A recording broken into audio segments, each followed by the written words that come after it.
Os 7 pecados capitais. Eles existem em cada um de nós. E alguns dizem que eles fazem parte de nossa alma. Esses pecados são fatais. Eles têm um efeito gravemente destruidor na vida espiritual de uma pessoa.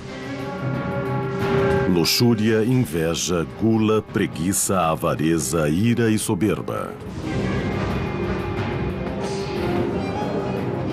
De acordo com a teologia cristã, pecar é simplesmente pensar nesses pecados capitais. A Bíblia diz que o resultado do pecado é a morte. Cada um desses pecados tem uma história secreta revelando como eles se tornaram capitais. Os 7 pecados capitais tiveram um enorme impacto na história, na sociedade e em nossa alma. Você não pode transgredir a lei moral de Deus sem que alguém pague um preço terrível por isso. E o mais paradoxal dos 7 pecados capitais é a gula. Gula. Na teologia cristã, os 7 pecados capitais são de grande importância. Contudo, estranhamente, a lista não aparece na Bíblia Sagrada. Eles surgiram pela primeira vez nos mosteiros do Egito, mais de 300 anos depois do Novo Testamento ter sido escrito. Por volta de 375 d.C., um monge chamado Evagrius Ponticus começou a fazer uma lista das muitas tentações da alma humana, estreitando e refinando a lista até resumi-las mais perigosas. Evagrius acreditava que havia 8 tentações terríveis que poderiam levar a humanidade para o inferno. Para Evagrius, a gula era um pecado porque comer demais afetava a capacidade das pessoas rezarem. Ele escreveu: assim como a neblina esconde os raios do sol, o excesso de comida embota a mente. As 8 tentações de Evagrius ficariam conhecidas apenas por monges. Até 590 d.C. Naquela época, o Papa Gregório o Grande diminuiu a lista para 7. Mudou os seus nomes de tentações para pecados e proclamou que eram capitais. Para o Papa Gregório, a gula era mortífera para a vida física e espiritual. Ele escreveu: o estômago, quando não é reprimido, destrói as virtudes da alma.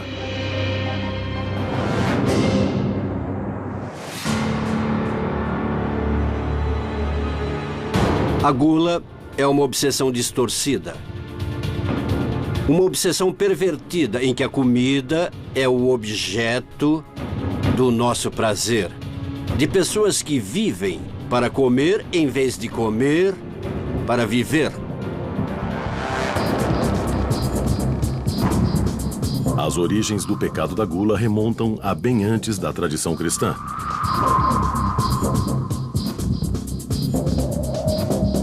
Na Idade da Pedra, culturas primitivas celebravam o grande consumo de comida. Se pudéssemos nos comunicar com os nossos ancestrais de 1 milhão de anos atrás, nunca imaginaríamos que comer demais era um pecado. É muito comum que as representações da forma humana, cuja intenção era retratar riqueza, saúde, fertilidade e coisas boas, fossem seres corpulentos.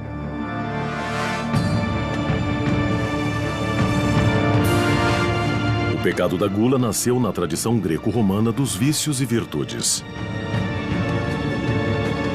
Os gregos clássicos idolatravam um corpo em forma e tonificado. Mas, ao mesmo tempo, também compartilhavam os prazeres do paladar. A expansão do Império Romano trouxe uma variedade de pratos exóticos e prazerosos a Roma. E assim, a elite servia banquetes exuberantes que ingeriam com gosto. Os mitos populares afirmam que esses banquetes decadentes eram interrompidos por visitas ao vomitório. Um lugar onde se podia vomitar para abrir espaço para mais comida e bebida. Na realidade, um vomitório era uma passagem saindo de um anfiteatro. O vomitório era para onde se empurrava as pessoas, era uma passagem para que pudessem sair do anfiteatro. Um escritor qualquer, de propósito ou sem querer, associou as descrições literais dos banquetes romanos a isso. Não tinha nada a ver uma coisa com a outra. Embora a tradução possa ter sido mal interpretada, escritores da antiguidade confirmaram que os romanos vomitavam e purgavam. Existem referências a enfiar uma pena garganta abaixo, ou até mesmo um dedo, ou o mais comum era simplesmente esperar que o corpo rejeitasse naturalmente essa quantidade supérflua de comida. E uma vez que o comensal, por assim dizer, vomitasse, sempre havia escravos para limpar tudo e limpar a pessoa, para deixá-la pronta para voltar à festa, para poder beber mais. A visão cristã do pecado da gula era uma reação visceral ao hedonismo do Império Romano. Eles acreditavam que os romanos estavam servindo Satã numa bandeja de prata. Bíblia Sagrada. A Bíblia frequentemente alerta para os males da gula. Segundo as Escrituras, o diabo usava o pecado da gula para tentar atrair Jesus para o inferno. Jesus jejuou por 40 dias e 40 noites no deserto. E aí, Satã veio tentá-lo. E a primeira tentação foi a gula. Ele disse, transforma estas pedras em pão e enche a sua barriga. E Jesus disse, não, nem só de pão vive o homem, mas pelas palavras que saem da boca de Deus. Então a ideia de fazer a distinção entre o que entra e sai da boca acaba sendo muito importante. A tradição cristã diz que a gula é um pecado porque nos afasta do caminho da retidão. A gula é um pecado contra o próprio corpo, contra a própria morada da pessoa onde Deus deveria viver. E é literalmente um desejo de morte. Deus deveria ser o foco da sua atenção. E se você passa o tempo todo pensando em comida, então está ignorando Deus.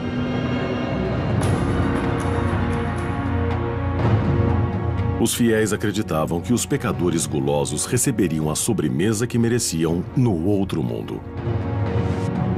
Se você está condenado, comer tem tudo a ver com isso, porque você está consumido por Satã.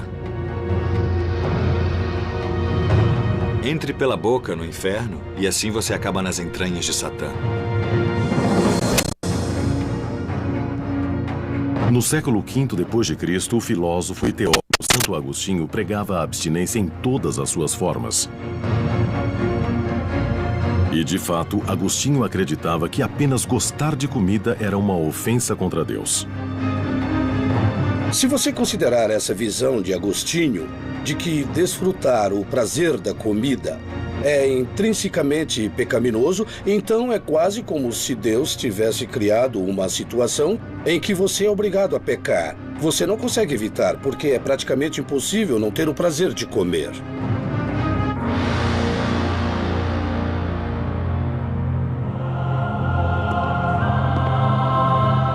No século IV, a emergência do movimento monástico cristão pôs em destaque as preocupações sobre abandonar-se aos sentidos. Esses homens de Deus escolheram uma existência frugal e enclausurada em mosteiros, negando qualquer gratificação ao corpo. Ocorre a formação do monasticismo ocidental e do regime de São Benedito, o advento de muitas regras sobre comida e bebida, o quanto e quando se come. Você tem que jejuar em determinados momentos, não deve beber mais do que uma determinada quantidade de vinho e não pode comer carne e esse tipo de coisa. E eles perceberam uma preocupação excessiva com os prazeres carnais, como comer e beber. Coisas que nos tornam menos humanos e mais parecidos com os animais, e, portanto, consideravam isso um pecado. No século VI, o Papa Romano Gregório o Grande não só fez uma lista formal dos 7 pecados capitais, mas o pontífice também proclamou que havia 5 maneiras muito específicas de cometer o vício da gula.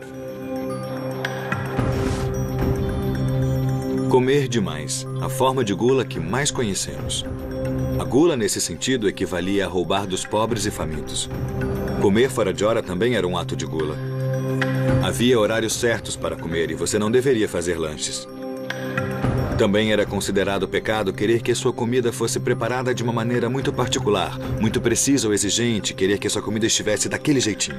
Isso era considerado gula porque dava importância demais à comida. E você também poderia pecar pelo apetite, pelo seu grau de avidez, quando você pensa em comida o tempo todo.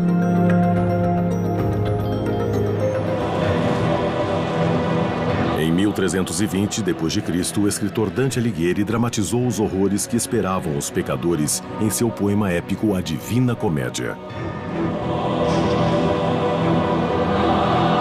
Naquilo que Dante chama de terceiro círculo do inferno, os glutões são mantidos reféns em uma turfeira pútrida por onde caminham na chuva gelada e poças fedorentas.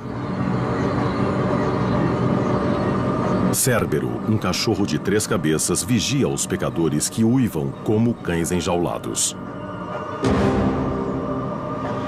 O clima frio e imundo simboliza aquilo em que os glutões se transformaram por seu comportamento desmazelado.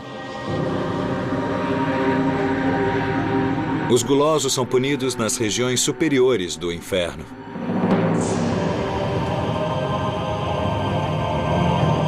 Chaco, o glutão florentino, ficava sentado lá em uma pilha nojenta de sujeira. O ambiente pútrido era para espelhar o que ele fez com o próprio corpo ao corrompê-lo. Então, o inferno é um lugar de desconfortos extremos. Tem fogo, tem gelo, tem tudo de ruim, tudo de desagradável. Dentre todos os pecados capitais, a gula parece ser o mais conflituoso. É um dos pecados mais fáceis de cometer e o mais difícil de superar. Por isso a gula é tão singular. Você pode até ser virgem e não fazer sexo de jeito nenhum. Mas da comida você não escapa. Ou você morrerá. Você tem que se alimentar regularmente. Há muitos vícios com os quais temos de conviver o tempo todo, ou senão morreríamos ou não viveríamos. E esse é o caso da gula. Nós temos de comer, nós temos um apetite, temos de nos nutrir e tudo mais. Comer podia até ser uma necessidade, mas para aqueles que exageravam, havia um preço a pagar. E em alguns mosteiros medievais, essa verdade não impediria que alguns deixassem de ser glutões.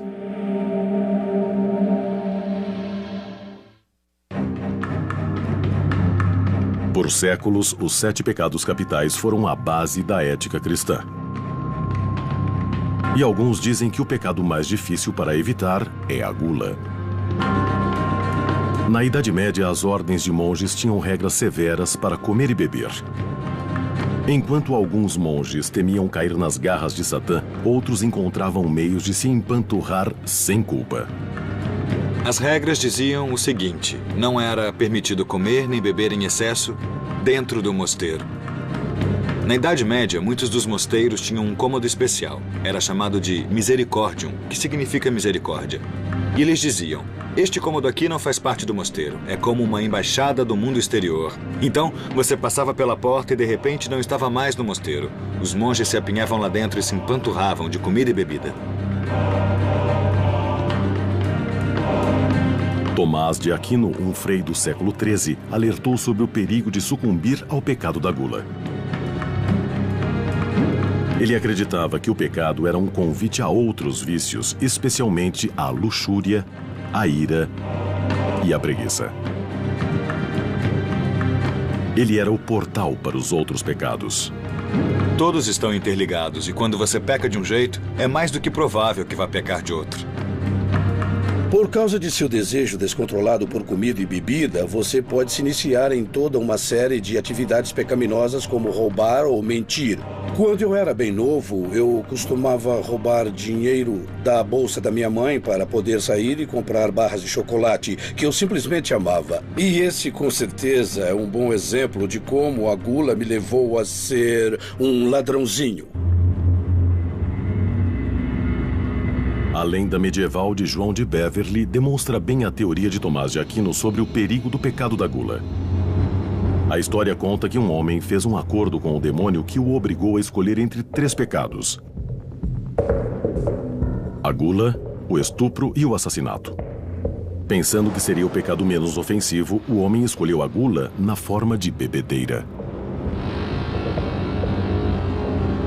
Ele disse: acho que só vou me embebedar, porque eu acho que dou conta, eu já fiz isso antes. Mas o que aconteceu foi que ele ficou bêbado, foi tropeçando para casa, entrou no quarto errado e viu uma mulher na cama dele. Sem perceber que era a própria mãe, o pecador embriagado se impôs. Ele foi interrompido pelo pai, mas em seguida o matou.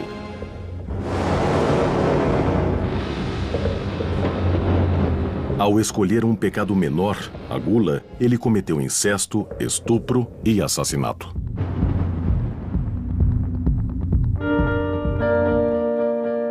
Um certo dia, por volta do ano 1200 d.C., teólogos cristãos tentaram curar a sociedade dos 7 pecados capitais, criando uma lista de opostos, chamados 7 virtudes celestiais. A temperança, o oposto da gula, significava praticar moderação e abstenção. Numa tentativa de se refrear, São Francisco de Assis, o frei católico do século XIII, bolou um jeito esperto para diminuir o entusiasmo dele à mesa. Frequentemente, ele espalhava cinzas sobre a sua comida para diminuir o sabor. Diferentemente dos monges enclausurados do mosteiro que nunca deveriam sair, os freis perambulavam pelo interior, ajudando os pobres e pregando contra a heresia. Frequentemente, as pessoas os hospedavam porque diziam que estavam fazendo o trabalho de Deus. Eles ganhavam uma refeição, é claro, e frequentemente a refeição era mais substanciosa do que os freis estavam habituados a comer, graças às regras monásticas. E Francisco dizia: vocês têm que comer, porque é grosseiro dizer lamento, sou puro demais para comer. Mas o que vocês podem fazer é espalhar cinza sobre ela quando ninguém estiver olhando, para não desfrutarem tanto dela. Alguns levavam a temperança ao extremo. As santas Catarina de Siena, Clara de Assis e Verônica passavam fome por Deus. Hoje, historiadores chamam essas santas de sagradas anoréxicas. Sabemos que a inanição pode às vezes provocar alucinações. Portanto, talvez comer muito, muito pouco fosse a maneira delas chegarem mais perto de Deus, de um jeito mais ou menos místico. Mas também era um jeito de manter controle sobre o corpo. E isso é característico da anorexia, no sentido moderno e não religioso. O comportamento delas é muito semelhante ao das mulheres modernas com distúrbios alimentares. Em 1364, Santa Catarina de Siena, ainda adolescente, renunciou ao pecado da gula ao rejeitar totalmente a comida. Aparentemente, ela frequentemente usava um graveto para induzir o vômito e assim se manter mais pura. No mundo medieval de Santa Catarina, aqueles que cometiam o pecado da gula se preocupavam com o mundo diabólico de Satã. E esse medo era exacerbado pelos artistas que preenchiam as suas telas com imagens de punições severas pelos pecados.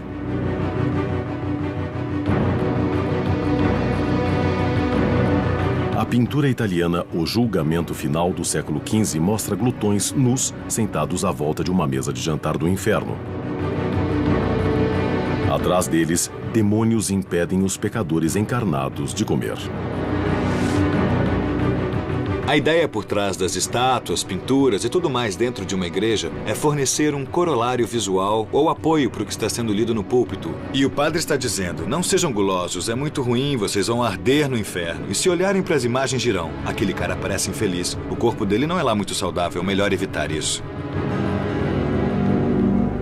E para os que sabiam ler, o destino atormentado que esperava os gulosos também permeava a literatura.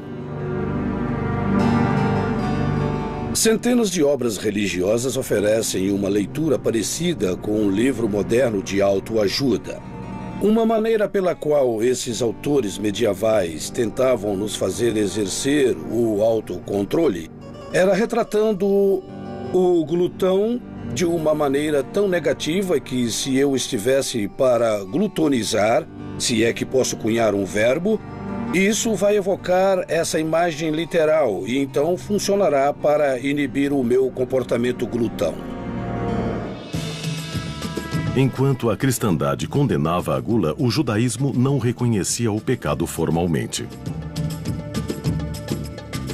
Você deve comer e regozijar perante o Senhor e agradecer a Ele. E no judaísmo também temos uma série de bênçãos que você recita para os diferentes alimentos que vai consumir. E se comer fosse intrinsecamente mal ou coisa assim, não existiriam todas essas bênçãos. No judaísmo, a gula só é pecado ao ponto de você ser escravizado por seu desejo e perder o sentido do que é mais importante. Se a gula envolve tomar aquilo que deveria ser dado aos outros, ou evita que você alimente outros, ou cega para as necessidades dos outros, ou escraviza você, então é um pecado.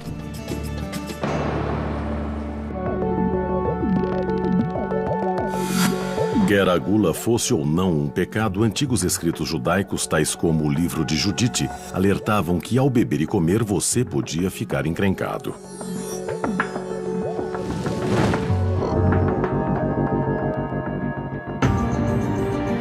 No livro de Judite, um rei assírio ordena ao general Holofernes que tome Israel. No cerco à cidade judaica de Betúlia, a bela israelita Judite convida Holofernes, um conhecido glutão e beberrão, para jantar. O general Holofernes ia destruir a cidade e matar a população à espada. Mas Judite fez o general pensar que ela o desejava. E ele estava prontinho para ter uma bela noitada íntima com ela. Ela o incentivou a beber tanto que ele se embriagou, desmaiou e ela cortou a cabeça dele.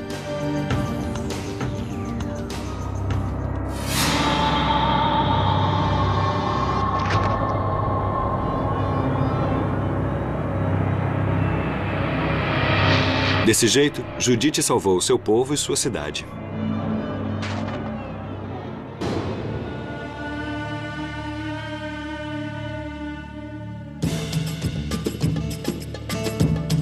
O Islã também alertou sobre os perigos do pecado da gula. No Islã, a gula é um pecado. O Alcorão diz claramente: coma e beba, mas não se exceda. Não ultrapasse os limites, não desperdice. No Islã, o excesso de qualquer coisa é considerado um vício. E comer de maneira saudável é um dos mandamentos do Alcorão. Em observância ao Ramadã, os muçulmanos não podem comer nem beber do amanhecer ao anoitecer durante um mês inteiro. A tradição islâmica exige que façamos jejum de vez em quando, só para nos ensinar o autocontrole e a autodisciplina, porque é bom para nós. Portanto, o jejum é um dos mecanismos contidos na tradição islâmica para nos ensinar ou para nos treinar a não nos tornarmos gulosos.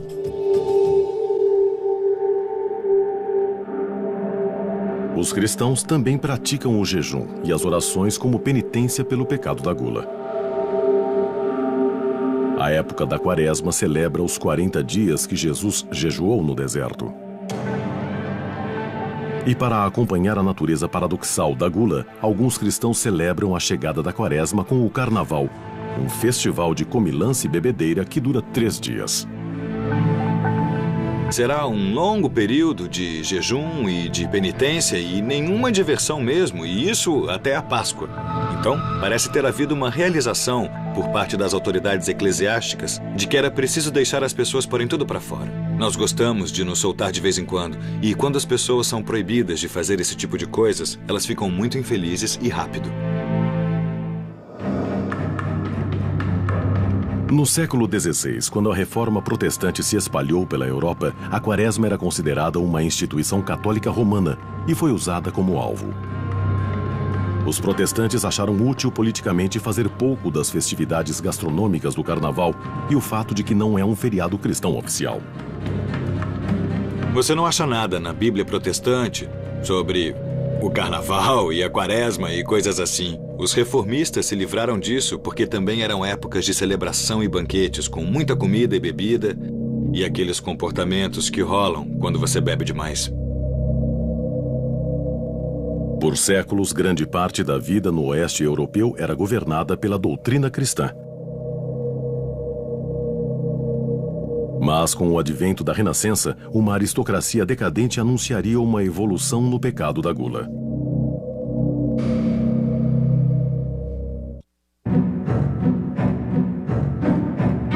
Há séculos, os 7 pecados capitais têm sido o guia moral para cristãos em todo lugar.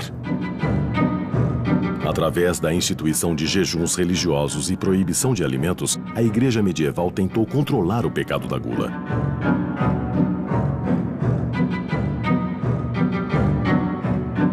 No final da Idade Média e início do Renascimento, as atitudes em relação à gula evoluíram à medida que os jantares finos se tornaram um emblema de orgulho e status social. Em meio à aristocracia, isso estava intimamente ligado à sua noção de honra, de se comportar e viver de maneira condizente com seu status aristocrático. Então, os aristocratas usavam roupas finas, viviam em uma casa chique e comiam pratos requintados. Acreditava-se que pegava mal se comessem coisas apropriadas para camponeses. Um aristocrata teria de manter uma mesa fina e servir a comida em baixelas caras e todo esse tipo de coisa. E muitos nobres comeram até morrer.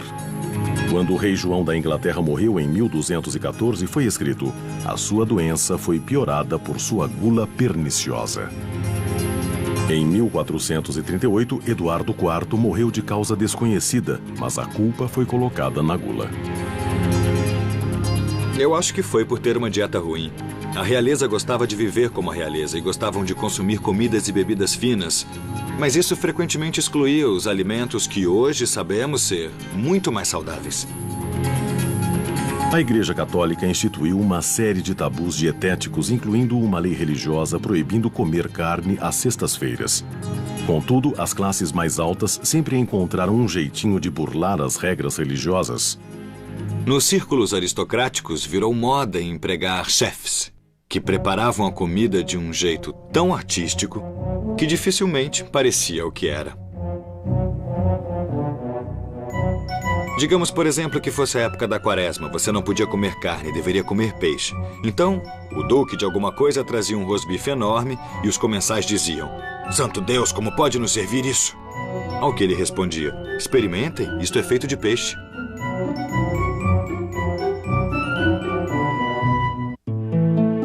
Luís XIV foi o mais famoso de todos os glutões reais. Dizia-se que o estômago dele era 3 vezes maior do que aquele dos homens de sua época. Luís XIV era um glutão, porque, é claro, ele era o rei da França e esperava-se que vivesse como um rei. Ele sempre servia os pratos mais finos. Esses amantes reais de comida descobriram que mesmo que o pecado da gula não os levasse ao encontro da ira de Satã, ainda poderiam ser amaldiçoados pela gota, indigestão e doenças cardíacas. Luís XIV engordou e teve problemas de saúde associados à indulgência à comida e bebida. Henrique VIII é outro exemplo de alguém que engordou muito na velhice. E sabemos que ele tinha problemas sérios de saúde, como úlceras nas pernas e outras coisas assim. Em 1545 d.C., o italiano Luigi Carnaro descobriu que o seu grande apetite o levaria para a cova precocemente. Então, ele escreveu um guia sobre como evitar o pecado da gula, que se tornou o primeiro livro de dieta do mundo. Ele escreveu um livro de dieta e disse: "Este é o segredo para a saúde perfeita." As pessoas até liam e entendiam a sua obra sob uma perspectiva mais religiosa do que médica, porque ele havia dominado a carne, ele havia dominado o seu desejo por comida e dominado a gula. No início dos idos de 1600, o pecado da gula acompanhou os peregrinos e puritanos que colonizaram a América.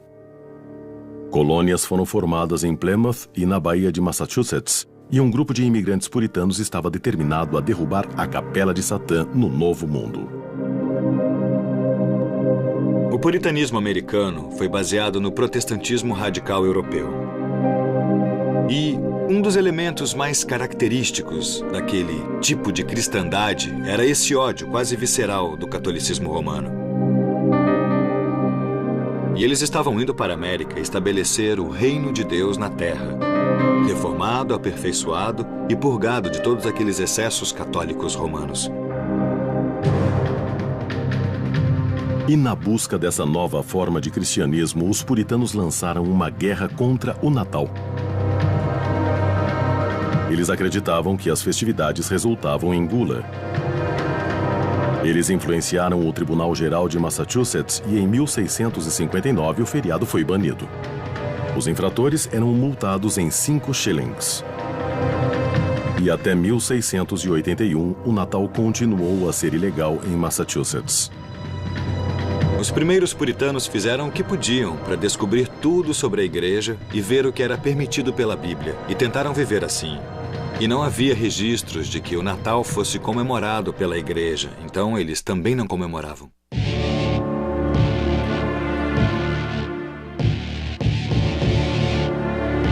Nos Estados Unidos, no século XIX, a gula se tornou um problema social. Alguns acreditavam que a embriaguez era um dos piores aspectos do pecado da gula. Cidadãos preocupados se reuniram e lançaram o Movimento da Temperança. A sua missão era impedir o avanço do pecado da gula, acabando com o consumo de álcool. O Movimento da Temperança foi um esforço de mulheres, em sua maioria, embora também tivessem líderes religiosos, especialmente protestantes, que entraram na dança e não gostavam de beber simplesmente porque consideravam um pecado. Mas, segundo eles, a ideia era proteger as famílias americanas dos efeitos nocivos do álcool.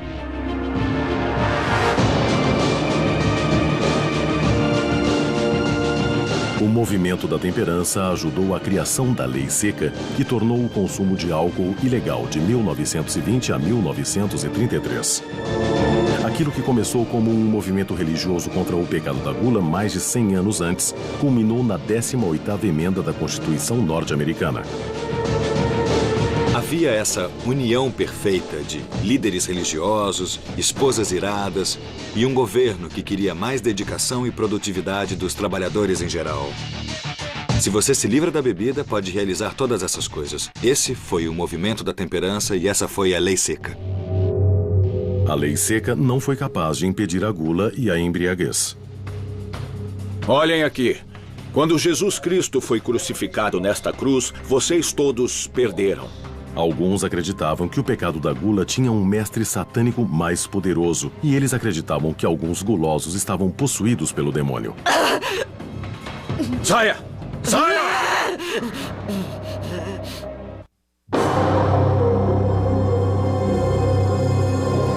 Na tradição cristã, os 7 pecados capitais são vistos como um caminho para o inferno.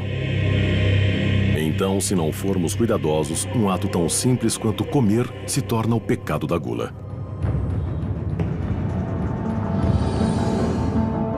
O demônio da gulodice é Beelzebu, ou o Senhor das Moscas.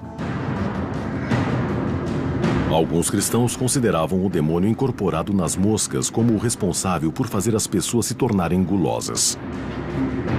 Para um pecado ser pecado, tem de ser um ato do livre-arbítrio. O demônio pode até sugerir, mas nós temos de cometê-lo. E o trabalho deles é tentar os humanos a cometer pecados. Mas é claro que isso não deve nos levar a concluir que é culpa do diabo ou que o diabo nos obrigou a fazê-lo. Olhem para isto. Olhem para isto! O pastor Bob Larson discordaria. Ele acredita que os demônios frequentemente são a origem do pecado, cuja única cura é um exorcismo.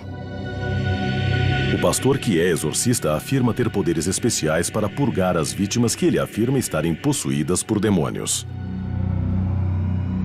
Um homem enorme de mais de 130 quilos manifestou demônios em um dos nossos seminários. E quando perguntei ao demônio o nome dele, ele disse comida. O demônio da gula disse: eu me chamo comida porque eu encho ele de comida e doença. O pastor exorciza os possuídos com orações e símbolos religiosos. Às vezes, eu simplesmente insulto o demônio. Eu posso insultar um demônio olhando a pessoa possuída bem no fundo, nos olhos e na alma, e dizendo: bom, Satã, você fez um ótimo trabalho com esta pessoa. Na religião cristã, a crença na sina é forte. mas outros acreditam que a gula pode ser uma necessidade evolutiva. Em outras culturas, os perigos físicos e morais do pecado da gula foram sobrepujados pelas necessidades de sobrevivência. Os ilhéus do Pacífico Sul quase morriam de inanição quando remavam longas distâncias no mar. Assim como os nômades nativos americanos que viviam como caçadores e coletores. A habilidade de existir com um mínimo de comida era uma estratégia de sobrevivência poderosa. Um alto teor de gordura era importante para as culturas que sofriam esses ciclos de banquete ou fome. Cientistas agora especulam que certos grupos podem ter criado uma predisposição para o pecado da gula, desenvolvendo o que foi chamado de gene econômico. Em um meio onde ocorriam fomes frequentes, surgiriam genes que permitiriam a você acumular a sua energia em forma de gordura. E essa gordura adicional forneceria um pouco de proteção da próxima vez que houvesse uma fome. Mas agora, nos tempos modernos, quando a comida está disponível, esses mesmos genes conferem um risco de obesidade. O meio, durante a evolução, programou os nossos genes para evitar a perda de peso. E agora o meio mudou de tal modo que a perda de peso cada vez mais deixa de ser um problema, mas o oposto vem se tornando um problema. Graças à evolução, muitos agora carregam uma forma anormal do gene econômico que não produz um hormônio essencial, a leptina. A leptina manda o corpo armazenar gordura. Essencialmente, esse hormônio manda o corpo comer mais quando as reservas de gordura estão baixas e menos quando as reservas de gordura estão altas. Consequentemente, a leptina atua como inibidor de apetite. A falta de leptina pode disparar o pecado da gula. Nós temos 2 camundongos. Um deles é obeso e o outro é um irmão dele. A única diferença entre estes 2 animais é um único gene defeituoso. Este animal não tem leptina e este animal produz leptina. E a consequência disso é bem óbvia. Foi o Dr. Jeffrey Friedman quem descobriu esse defeito no gene da leptina e explica que a falta de leptina nos humanos pode fazer com que não possam controlar o seu comportamento glutão. Steve O'Reilly tem realizado um trabalho fascinante na Inglaterra, estudando crianças com deficiência de leptina. Os pais delas relataram que tomaram medidas extremas para tentar restringir o apetite dessas crianças. Literalmente trancando a geladeira com cadeado. Não havia nada que pudesse ser feito. De alguma maneira, estas crianças conseguiam invadir a geladeira e comer demais. Nesta caixa, temos leptina dissolvida e os tubos têm um fluido dentro. Hoje, a leptina é produzida em laboratório e é administrada àqueles com deficiência do hormônio. Isso acabou normalizando o peso dessas crianças. E é claro que esse é um exemplo extremo, mas acho que representa um extremo do impulso biológico para comer. Na opinião de Friedman, a falta de força de vontade não é a causa do pecado da gula. Algumas pessoas podem olhar para este camundongo ou para uma criança com deficiência de leptina e dizer que aquele indivíduo ou este camundongo é guloso. Mas é claro que, nesses casos, sabemos qual é a base desse comportamento. É uma deficiência do hormônio leptina. No século XX, a evolução do pecado receberia um empurrão, pois os cientistas olharam diretamente para o cérebro humano cometendo o ato da gula.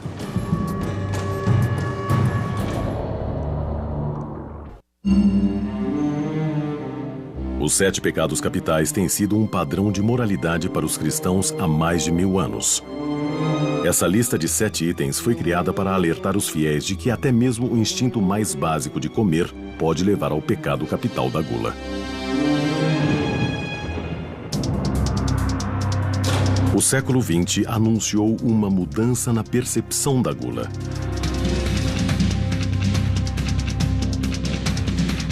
Os líderes da igreja também começaram a ver o vício como um problema comportamental que exige acompanhamento. Na literatura religiosa, os pecados capitais sempre são interpretados no contexto de um sistema de valores religiosos. Enquanto na abordagem moderna, a abordagem psicoterapêutica secular, eles tendem a falar mais sobre técnicas. Como posso aprender técnicas que vão me ajudar a controlar o meu excesso de ingestão de comida e bebida e etc? Na sociedade moderna e do culto ao corpo, graças às mudanças de atitude em relação à saúde e boa forma, muitos começaram a considerar o pecado da gula uma falha moral. A gula ainda é, sim, um pecado e uma coisa a ser evitada.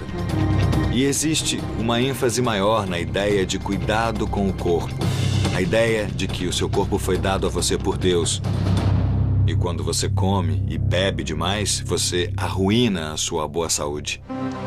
A doutora Ellen Shore realizou experiências para mostrar que no decorrer da história, os humanos sempre tiveram menos controle sobre o pecado da gula do que achavam. Se você está tentando entender a gula ou a gulodice, precisa entender que esse é um processo biológico. Somos essencialmente programados não só para ser atraídos por comidas altamente calóricas, como para gostar delas. E que esse sistema foi criado para garantir que ingeríssemos calorias adequadas para sobreviver. A doutora Shore mostrou fotos de vários alimentos a objetos de estudo humanos. O seu objetivo era ver como as áreas do cérebro respondem ao estímulo visual de alimentos. Uma das categorias é de alimentos que considero de baixa caloria ou alimentos saudáveis. Outras fotos são o padrão.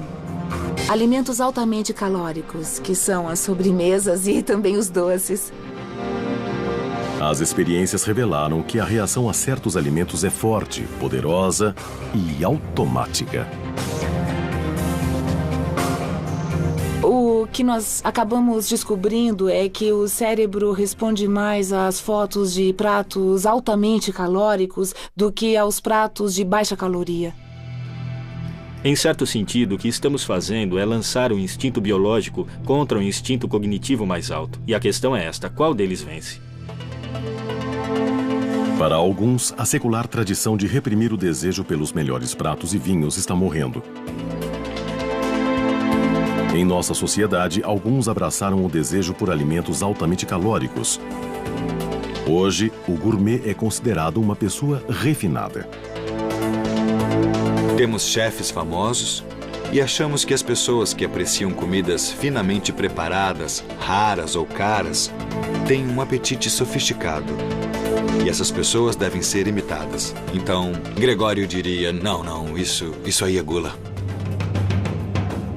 Os glutões modernos não se preocupam em passar a próxima vida no inferno, mas sim o inferno na Terra. A Organização Mundial da Saúde afirma que a obesidade agora é uma pandemia mundial que afeta mais de 115 milhões de pessoas. E o pecado da gula pode ser um dos culpados. Embora gula não seja sinônimo de obesidade, nem todos que têm essa preocupação são necessariamente obesos. Mas é óbvio que existe uma correlação entre comer excessivamente e a obesidade.